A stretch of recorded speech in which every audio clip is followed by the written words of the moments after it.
저는 그 여성하고 대화하면서 계속 다른데 문자를 치고요. 그 다리도 계속 이렇게 떨고요. 그렇다면 우리가 알고 있는 정보는 굉장히 좋습니다. 그죠? 명문대학에 연봉 좋고 가문 좋고.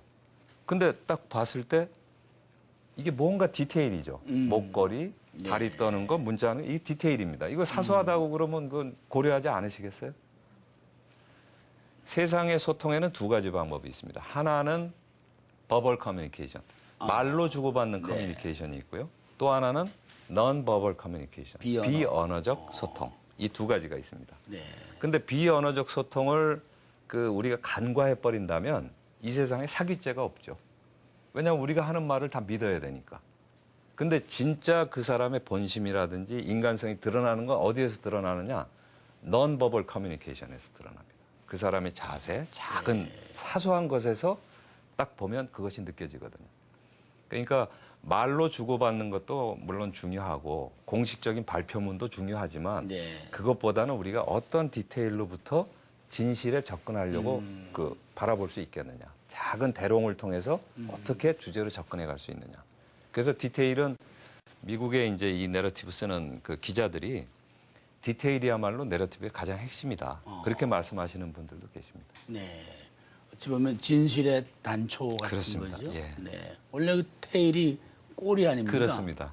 찾아가면 뭔가가 있는 거죠. 예, 꼬리 잡는 겁니다. 예. 예. 자, 또 학생 누가 질문할까요? 제가 지금 대학교 4학년이라 취업을 준비하는데 인터뷰를 잘할 수 있는 요령에 대해서 위원님께 조언을 듣고 싶습니다. 네, 일단 그 인터뷰에 잘 응하는 방법, 잘 상대방에게 나를 표현하는 방법도 한번 말씀을 드리면 일단 디테일이 좀 강하셔야 됩니다.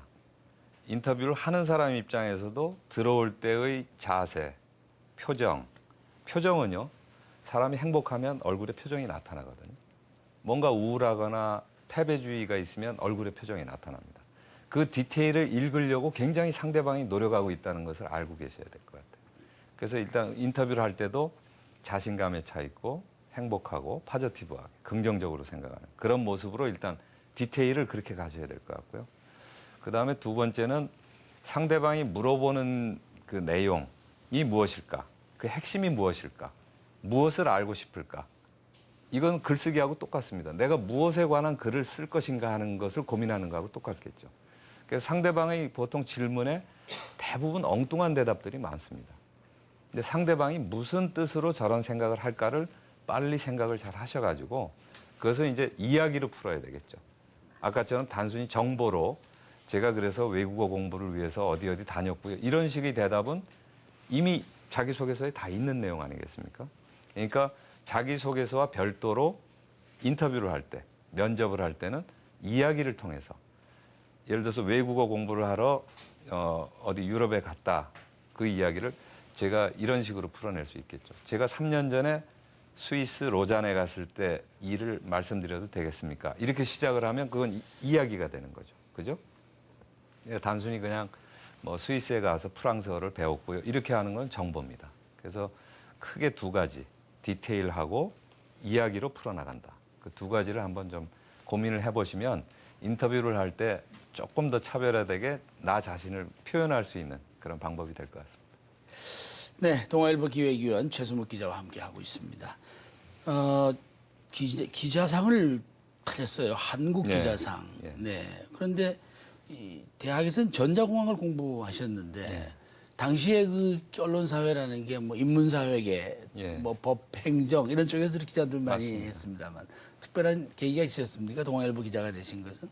지금은 뭐 사회가 이제 다양화돼서 이공계도 그 언론계에 많이 진출하시고요. 네. 자기 전공과 관계없이 이제 언론계 많이 진출을 하지만 제가 입사할 때만 해도 굉장히 그 인문학 쪽 전공자들이 언론계에 주로 진출을 했습니다.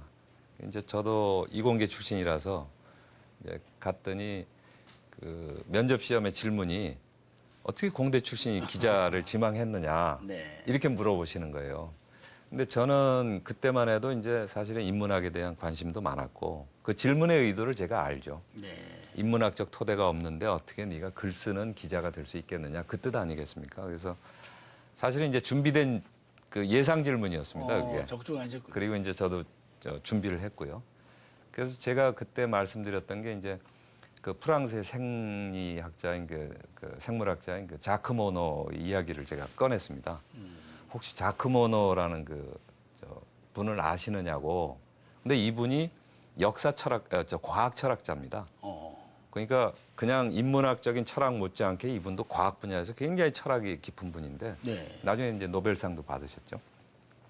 그랬더니 그 질문을 하신 분이 모르세요. 자크 모너가 누구냐고 오히려 저한테 물어보더라고요. 네. 그래서 제가 이제 그분의 이야기를 하면서 자크 모너라는 그 과학 철학자가 있는데 그분이 한 이야기 중에 우연인가 필연인가 하는 책이 있다. 네. 그 시중에 가시면 보실 수 있는데요. 굉장히 어려운 과학 철학 책입니다. 인류가 말을 하기 시작한 것이 우연일까 아니면 필연일까 이런 화두를 가지고 계속 고민을 하는 겁니다. 어떤 유전학적인 그 배경을 가지고요. 그랬더니 그 질문을 하셨던 분이 그때 당시 논설 실장이셨는데 이분이 자기도 모르는 그 어떤 철학적 이야기를 하니까 마음에 드셨나 봐요. 그래서 이제 결국 동아일보에 이제 입사를 하게 됐고 재밌는 것은 제가 과학기술부를 출입하고 있는데 이분이 이제 동아일보를 퇴사하시고 과학기술부 장관으로 오셨어요. 네. 그래서 기자실에서 만났어요. 그래서 제가 첫 질문이 뭐였냐면 어떻게 인문학 하신 분이 과학기술부 장관을 하십니까? 그리고 제가 이제 갚으셨군요. 예, 갚았습니다. 네, 제가 어느 분인지 기억에 떠오릅니다. 예, 예. 자, 88년 서울올림픽 때 특종을 하셨는데 그때 어떤 예. 기사였습니까? 그 100m에 이제 금메달을 땄던 캐나다의 이제 벤 존슨이라는 벤 존슨. 선수가 네. 세계 신기록을 세워서 이제 금메달을 그 수여를 했다가 약물 복용 사실이 드러나는 바람에 이제 금메달 박탈이 됐다는 그 정보를 가장 빠르게 네. 예, 속보로 제가 그 보도를 했습니다. 그때는 넬러티브 기사였습니까? 흔히 말하는 스트레이트 기사였습니까? 그때는 이제 그 누가 빨리 보도하느냐. 속보. 예, 속보 전쟁이었기 때문에 네. 그래서 제가 보도를 했고 그 보도한 것을 인용해서 세계 각 언론이 동아일보 보도에 따르면 해서 그렇게 다 그 외신 기사들도 그렇게 나왔고요. 네. 그래서 그때는 이제 속도전이었습니다. 예. 자, 그럼 이제 다시 그때의 기사를 좀 예. 시간을 뛰어넘어서 예. 이 넬러티브 기사로 재구성해 주신 것을 예. 네, 우리 성우의 목소리를 한번 들어보겠습니다. 그들에게 남은 것은 없다. 약물로 무너진 신화. 그들은 무표정하게 악수를 나눴다.